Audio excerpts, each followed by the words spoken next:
उभाटाकडनं मी स्वागत करतो।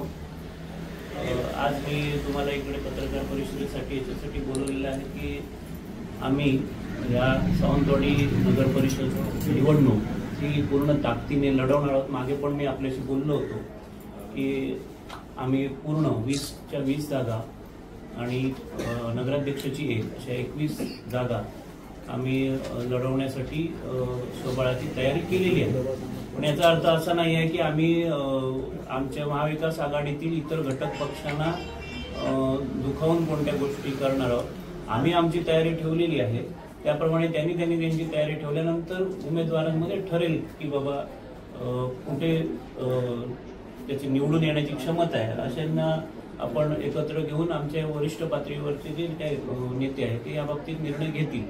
पण आम्ही स्थानिक आमची जी कमिटी आहे, आमचे शहर प्रमुख आहेत, शहर अध्यक्ष आहेत, महिला इथे आहेत आणि आमची पूर्ण शहरातली कमिटी आहे।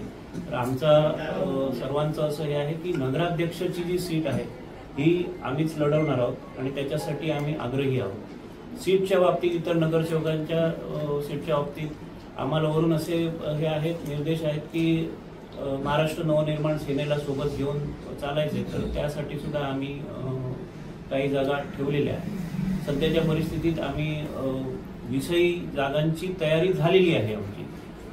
आणि आज नगराध्यक्ष पदाची ज्यासाठी तुम्ही उत्सुक असाल की कोण चेहरा असू शकतो, सध्या आम्ही सर्वांनी विनंती केली आहे, मी म्हणत नाही अजून पक्षात नाही आहे, श्रीमाताई मटकर यांना आम्ही नगराध्यक्ष पदासाठी विनंती केली आहे की आमच्याकडून त्यांनी उभं राहावं। सध्या परिस्थितीत ते शिवसेनेच्या हे नाही आहेत, सदस्य प्रवेश त्यांचा व्हायचा आहे, पण आम्ही वरिष्ठांना आमच्या तसं कळवलेलं आहे की आम्ही एकमताने शहरातील सर्व पदाधिकाऱ्यांनी त्यांचं नेतृत्व खाली या निवडणुका लढवायच्या आणि नगराध्यक्षाचा चेहरा म्हणून, कारण गेली कित्येक वर्ष त्या सामाजिक कार्यामध्ये आहेत। आणि सर्वात महत्त्वाची गोष्ट ही आहे की जो पूर्वीचा सुसंस्कृत उमेदवाराचा वारसा होता, जो जनता दलाकडनं चालत आला, जसे आपले खासदार मधुदंड होते, त्याच्यानंतर तोच वारसा आपल्या सावंतवाडी विधानसभा मतदारसंघामध्ये माननीय कैलासवासी जयानंद मटकर साहेब होते, पप्पा होते, यांनी वाढवला। त्यांनी त्या प्रकारचे सुसंस्कृत राजकारण कशा प्रकारे करावं याचा त्यांनी एक पायंडा घालून दिला होता। आता ही जी सध्याची जी राजकारणाची दिशा आहे ती अतिशय म्हणजे त्याची आपण कल्पनाच करू शकत नाही, या प्रकारच्या दिशेने वाटचाल चालू आहे सध्याच्या राजकारणाची। आणि आमची अशी इच्छा आहे की पुन्हा एकदा ते पूर्वीचे सोन्याचे दिवस राजकारणाला यावेत, म्हणून आम्ही सीमाताईंना खूप विनंती केली की तुम्ही आमच्याकडे राहा, कारण त्या शेवटी त्यांचे सासरे होते जयानंद मटकर, त्यांचंच बाळकुडू घेऊन त्या तयार झालेल्या, त्याच मुशीत तयार झालेल्या आहेत। त्याच्यामुळे त्यांनी या शहराचं नेतृत्व करावं अशी आम्ही त्यांना विनंती केली आणि आमच्या विनंतीला त्यांनी मान पण दिलेला आहे। आता हे आम्ही सगळं रिपोर्ट आहे आमच्या वरिष्ठांना कळवलेलं आहे आणि आम्हाला खात्री आहे की त्यांच्याकडून पण आम्हाला त्या बाबतीत ग्रीन सिग्नल आहे, कारण त्या आपल्या ई सेवा केंद्र असेल किंवा इतर बऱ्याच ह्याच्यामध्ये सामाजिक कार्य करत आहेत आणि मेन म्हणजे अगदी ग्राउंड लेवलवर ते काम करतात। आज कुठच्याही अधिकारी असेल, कुठेही तहसीलदार ऑफिस असेल, प्रांत असेल, तिथे अगदी अधिकाऱ्याला खडसावून त्यांच्याकडनं काम करून घेतात आणि अशाच एका व्यक्तीची या सावंतवाडी शहराला गरज आहे। त्याच्यामुळे मला खात्री आहे की आम्ही आमच्या महाविकास आघाडीतल्या सर्व पक्षांना पण त्यांच्या उमेदवारीसाठी आवाहन करू की त्यांनी पण आम्हाला समर्थन करावं आणि सावंतवाडी शहराच्या नागरिकांना पण मी आवाहन करेन की त्यांनी पण आमच्या या उमेदवाराला सहकार्य करावं। आणि मला खात्री आहे सावंतवाडीतला मतदार हा खूप विचारी आहे, अभ्यासू आहे, तो विचार करून मतदान करतोय। पण मला वाटतं मागच्या काही इलेक्शन पासून थोडंसं पैसे वाटपाचं आणि याचं थोडं जोरात चालू आहे, त्यामुळे लोकांना असं वाटतंय की काम करायची काही गरज नाही आहे, पैसे वाटून आपण निवडून येऊ शकतो।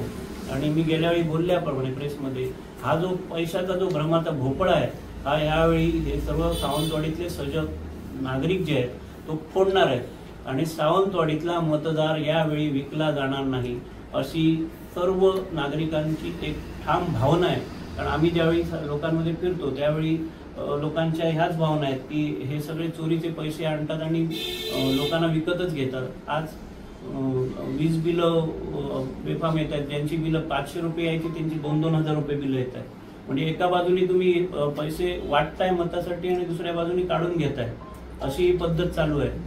त्याच्यामुळे आम्ही ठरवलेलं आहे की यावेळी पूर्ण ताकदीने लढायचं आहे, पण आम्ही महाविकास आघाडीतील इतर घटक पक्षांना सुद्धा विश्वासात घेऊन जाण्याचा प्रयत्न करणार आहोत। असतील तर आमच्यासोबत, नसतील तरी आमची लढाईची तयारी आहे। इथेच तुम्हाला सांगतो, प्रभाग क्रमांक 3 मध्ये आमच्या दुलारी रांगणेकर आहेत, प्रभाग क्रमांक 4 मध्ये समीरा खलील आहेत, प्रभाग क्रमांक 5 मध्ये आमच्या कृतिका कोरगावकर आहेत, त्यानंतर प्रभाग क्रमांक 10 मध्ये आमच्या महिला शहराध्यक्ष श्रुतिका दळवी आहेत, त्यानंतर मी स्वतः प्रभाग क्रमांक 3 मधून इच्छुक आहे, उमेश कोरगावकर प्रभाग क्रमांक 5 मधून इच्छुक आहे, शेखर सुभेदार आमच्या प्रभाग क्रमांक 1 मधून इच्छुक आहे, त्यानंतर आमचे शहराध्यक्ष शैलेश गौंडळकर आहेत, हे प्रभाग क्रमांक 6 मधून इच्छुक आहेत। याच्या व्यतिरिक्त सुद्धा काही आम्ही सगळ्या सीट काढलेल्या आहेत, पण काही बाबींसाठी आम्ही ते आज जाहीर नाही करू शकत, कारण बरेच काही खेळ चालू आहेत, समोरच्या यांचे दबाव आणण्याचा प्रयत्न चालू आहे। त्याच्यामुळे आम्ही ते पुढच्या टप्प्यामध्ये बाकीचे उमेदवार आम्ही समोर आणू। दबाव कोणा बांधला नाही, रायत कुठं कोणी आणले? आज उमेदवार नाहीच आहेत। नाही, विधानसभेचा विषय आता संपलेला आहे, त्याची चर्चा संपवली बरी। आम्ही त्यांना सांगितलं दिल्या घरी सुखी राहतो, आम्ही आमचं काम सुरू ठेवलं। जे कोणी जातील त्यांना जाऊन दे, मतदार कुठे हल्लेला नाही। नेते जात असतील त्यांच्या स्वार्थासाठी जात असतील, त्यांच्या अडचणीसाठी जात असतील, त्यांचा प्रश्न आहे। आमची टीम तर एकत्र आहे, मतदार आमच्या सोबत आहे। आज विनायक राऊतांना ज्यावेळी नारायण राणे खासदार झाले, खासदारकीच्या इलेक्शनला फक्त नारायण राणे 150 मताचं लीड मिळालंय, त्यावेळी पण पैशाचं वाटप झालं, त्यावेळी फक्त 150 मताचं लीड मिळालेलं आहे। 5,100 मतं यांना मिळाली विनायक राऊतांना, 5,250 मतं नारायण राणेंना मिळाली। कालच्या इलेक्शन मधलं स्वतः दीपकबाई असताना सुद्धा शहरामध्ये आम्हाला जवळपास 4,000 मतदान झालंय। आज आमची ज्यावेळी सक्षम टीम उभी राहील त्यावेळी आम्ही नक्कीच रेसमध्ये असणार, आणि यावेळी सावंतवाडीकर बदल घडवून आणणार हे निश्चित आहे। त्याच्यामुळे आम्ही पूर्ण ताकदीने या निवडणुकीत लढणार आहे, आणि हे जे घाणेरडं राजकारण पैशाचं जे चालू आहे ते आम्ही मोडीत काढणार आहे, आणि याला आमचं सावंतवाडीकर साथ देणार आहे याची खात्री। आम्ही तारीख ठरवलेली नाही, पण आम्ही सगळ्यांची वरिष्ठ कोण नेते येणार असतील काय असतील त्यांची वेळ घेऊन मग त्याच्याप्रमाणे प्रत्येकाचे काही स्वतःचे काही असतात की कधी तारीख करायची, त्याच्याप्रमाणे आम्ही करू। प्रवेश व्हायचा आहे, आजची सुरुवात झाली आणि नाव जाहीर केलं। मी गेल्या 16 पासून इच्छुक होते, पण काही कारणास्तव काय माहित नाही कशासाठी मला तिकीट दिलं गेलं नाही, मी तेव्हा अपक्ष राहिले।